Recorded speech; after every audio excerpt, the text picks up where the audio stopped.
영유아기와 소아기에 아이가 안짱다리로 걷는 것은 매우 흔한 대부분의 경우에는 정상적인 발달 과정에 속해 있습니다. 그러나 간혹 치료가 필요한 경우가 있기 때문에 아기의 발의 모양을 잘 살펴보는 것이 중요한데요. 걷거나 뛰는데 어려움을 겪거나 잘 넘어진다면 소아정형외과를 방문하여 진단받고 치료하는 것이 좋겠습니다.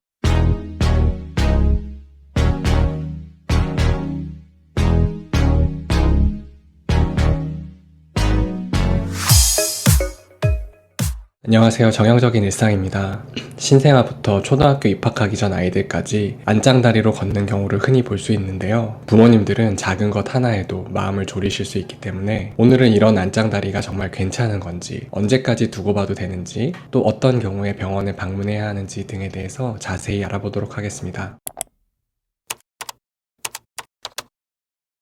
안짱다리는 내족지 보행이라고 부릅니다. 발이 정면을 향하는 걸음이 아니라 안쪽을 향한 상태로 걷는다는 뜻입니다. 걷는 방향을 기준으로 하여 발이 진행하는 방향이 이루는 각을 족부 전진각이라고 부르는데, 일반적으로 바깥쪽으로 20도, 안쪽으로 5도까지를 정상으로 보고 이보다 더 안쪽으로 틀어져 있는 경우를 내족지 보행으로 정의합니다.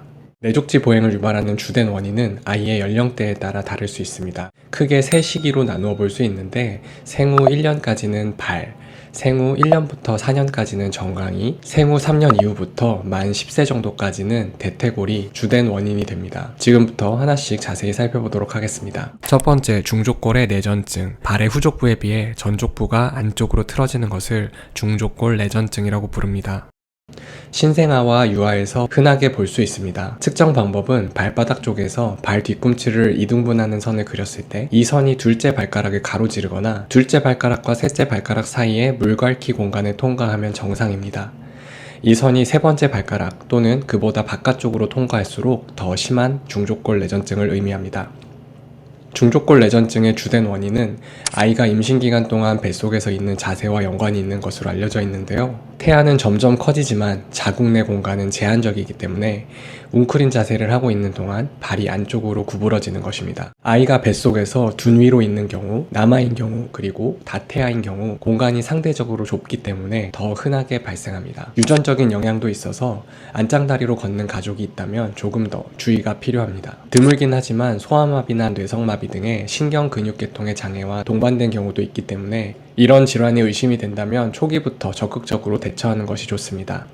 경한 중족골 내전증의 경우에는 대부분 특별한 치료 없이도 자연스럽게 교정됩니다. 집에서 아이의 발을 바깥쪽으로 펴주는 스트레칭을 해주는 것이 도움이 됩니다. 하지만 중등도 이상의 변형을 보이거나 발의 안쪽에 깊은 피부주름이 패여 있다면 소아정형외과를 방문하는 것이 좋습니다. 위 경우에도 생후 6개월까지는 자연스럽게 교정이 되는 경우가 많기 때문에 지켜볼 수 있지만 6개월 이후에도 중등도 이상의 변형 상태가 지속된다면 석고붕대를 이용하여 교정을 해야 합니다.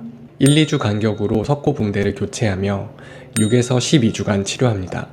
이후에는 다시 발이 변형되는 것을 막아주기 위해서 약 3개월간 보조 신발을 착용하게 됩니다. 이렇게 2, 3개월간 석고 교정 치료를 해도 교정이 되지 않는 경우에는 수술이 필요합니다. 중족골의 내전과 구분해야 하는 질환 중에 선천성 만곡족이라는 질환이 있는데요.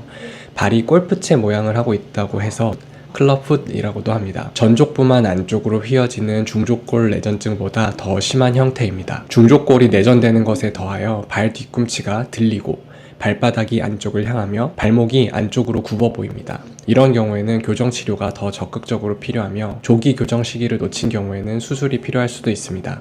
만일 아기의 발 모양이 골프채 모양을 하고 있거나 손으로 펴도 잘 펴지지 않는 경우에는 반드시 소아정형외과를 찾아 진단받는 것이 중요합니다. 초기에 발견을 하지 못하셨다고 하더라도 아이가 생후 7에서 8개월 정도 지나 잡고 서려고 할 때 발바닥으로 땅을 딛고 서는 것이 아니라 발등으로 땅을 딛고 서 있는 경우에는 심한 형태이기 때문에 꼭 소아정형외과를 찾는 것을 추천드립니다. 두 번째, 경골의 내회전. 정강이 뼈가 안쪽으로 회전하여 틀어지는 것을 경골의 내회전이라고 합니다. 만 1세부터 4세 사이에서 흔하게 볼 수 있으며 측정 방법은 대퇴 족부각을 측정하는 것인데요. 엎드린 상태에서 무릎을 90도 구부리게 하고 발은 자연스럽게 두었을 때 대퇴골과 발이 이루는 각을 대퇴 족부각이라고 합니다. 대퇴 족부각이 10도 이상 내측으로 향해 있는 경우 내족지 보행으로 판단할 수 있습니다. 경골의 내회전 역시 대부분 특별한 치료 없이도 만 4세 경에는 정상으로 교정되며 이때 교정 신발이나 보조기 등은 큰 도움이 되지 않습니다. 수술까지 필요한 경우는 거의 없으나 드물게 만 6세 이후에도 대퇴족부각이 15도 이상이고 자꾸 넘어지거나 걷는데 불편해한다면 수술이 필요할 수도 있습니다. 세 번째, 대퇴골의 내회전 증가.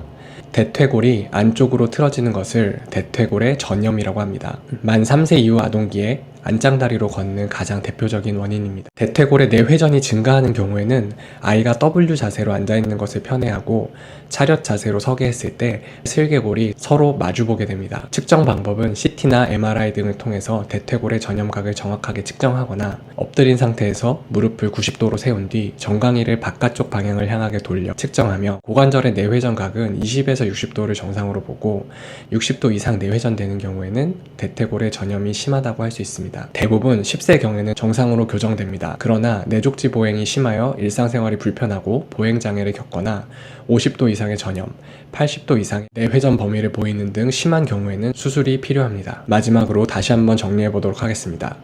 영유아기와 소아기에 아이가 안짱다리로 걷는 것은 매우 흔한 대부분의 경우에는 정상적인 발달 과정에 속해 있습니다. 시간이 경과함에 따라 저절로 교정이 되는 경우가 대부분으로 단순히 아기의 발을 바깥쪽으로 펴주는 스트레칭 운동을 통해서 호전될 수 있습니다. 그러나 간혹 치료가 필요한 경우가 있기 때문에 1차적으로는 생후 6개월까지 아기의 발의 모양을 잘 살펴보는 것이 중요한데요. 손으로 펴도 발이 바깥쪽으로 펴지지 않거나 발바닥에 깊게 피부주름이 패여 있거나 발이 골프채 모양을 하고 있는 경우에는 조기에 치료를 하는 것이 중요하기 때문에 이 시기에 주의 깊게 아이의 발을 잘 관찰해 주세요. 이후 시기의 내족지 보행 역시 특별한 치료 없이도 저절로 좋아지는 경우가 대부분이지만 변형이 심하거나 아이가 다른 발달 장애를 겪고 있거나 걷거나 뛰는데 어려움을 겪거나 잘 넘어진다면 소아정형외과를 방문하여 진단받고 치료하는 것이 좋겠습니다. 만 6개월 이전 그리고 만 4세 이후가 치료 여부를 결정하는 중요한 시기입니다. 부모님들은 이 점을 꼭 참고해 주시길 바랍니다. 오늘 영상이 도움이 되셨다면 좋아요와 구독 꼭 눌러주시고요. 다음번에도 좋은 영상으로 찾아뵙도록 하겠습니다. 감사합니다.